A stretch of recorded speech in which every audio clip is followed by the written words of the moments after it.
I only have one message for the over 1,000 drivers that protested in New York City.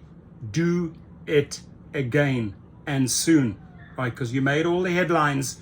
Got to keep the momentum going, got to keep the negotiations going. Hit the repeat button. It's very important to do this 2-3 times. Uber and Lyft drivers take to New York City streets to call for an end to lockout policies. We know that the lockout policies are punishment. They're punishment for the drivers because they pushed better conditions for New York drivers.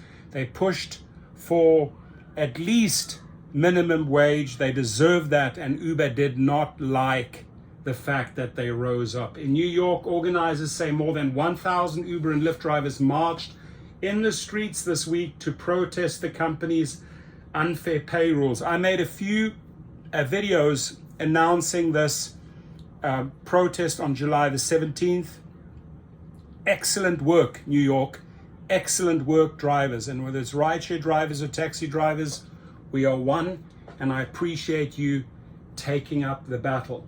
Uber has started locking workers out of the app during low demand periods in order to avoid paying them for the idle time between rides. Lyft is threatening to do the same.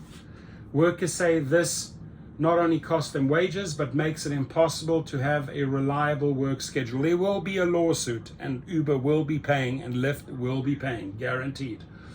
Lyft is threatening to do the same. Workers say this is not only cost them wages, but makes it impossible to have a reliable work schedule. The anti-worker movement was implemented as a workaround to New York City rules that require rideshare companies to pay drivers when they are on the clock, even if they're not actively driving around passengers. Unionized drivers say they could go on strike unless the policy ends. A unionized driver said Uber is just a corporation, a capitalist. Uber just wants to make the profit. They don't care about your well-being.